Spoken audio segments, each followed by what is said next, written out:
Tiga bakal calon presiden ini akan menyampaikan gagasannya sehubungan dengan upaya meningkatkan pertumbuhan ekonomi dan juga menjaga iklim investasi di Indonesia ini tetap kondusif begitu.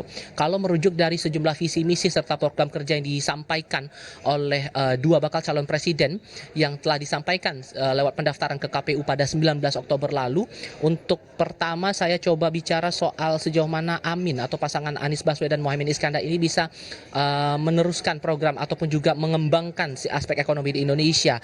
Dalam misi 8 jalan perubahan diterangkan itu ada 2 poin yang sebetulnya cukup spesifik bicara soal ekonomi dan investasi. Misi kedua ini menerangkan bahwa untuk mengentaskan kemiskinan itu menjadi poinnya dengan memperluas kesempatan berusaha dan menciptakan lapangan pekerjaan, kemudian mewujudkan upah berkeadilan, menjamin kemajuan ekonomi berbasis kemandirian dan pemerataan, serta mendukung korporasi Indonesia berhasil di negeri sendiri dan bertumbuh di kancah global. Sementara untuk poin berikutnya di poin ke-7 persisa pada misi 8 jalan perubahan Amin ini, misinya adalah untuk memperkuat sistem pertahanan dan keamanan negara serta meningkatkan peran dan kepemimpinan Indonesia dalam kancah politik global untuk mewujudkan kepentingan nasional dan perdamaian dunia. Nah, spesifik dari 2 poin itu tadi, pasangan Amin ini merincikan ada 2 hal yang cukup menarik, yakni menjaga iklim investasi dan kemudahan berusaha serta diplomasi di bidang ekonomi. Itu untuk pasangan Amin. Sementara untuk pasangan Ganjar Mahfud dalam poin visi misinya secara tema utama, yaitu visinya menuju Indonesia unggul, gerak cepat mewujudkan negara maritim yang adil dan lestari. Ada 2 misi juga yang masih berkaitan dengan hubungan dengan ekonomi dan investasi.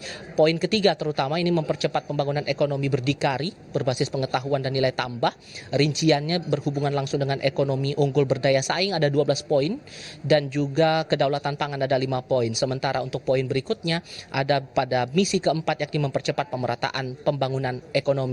Nah, itu baru yang kami pahami atau yang saya pahami dari 2 bakal capres. Sementara yang juga menarik untuk dicermati adalah bagaimana program-program yang bakal coba dikembangkan, coba diupayakan oleh Prabowo Subianto bersama dengan pasangannya nanti. Kemungkinannya ada pasangannya Gibran Rakabuming Raka untuk memperkuat ekonomi, pertumbuhan ekonomi dan juga pengembangan investasi di Indonesia. Paskalis. Baik, terima kasih. Tifal Solesa melaporkan langsung dari Mandarin Oriental, Jakarta. Saudara, setelah Bank Indonesia mati-matian menyelamatkan rupiah dengan kenaikan suku bunga acuan dan menambah instrumen makroprudensial, sekarang giliran Kementerian Keuangan yang mendukung bauran kebijakan dari sisi fiskal. Mitigasi akan dilakukan terutama menjaga APBN tetap sehat walau indeks dolar semakin merajalela.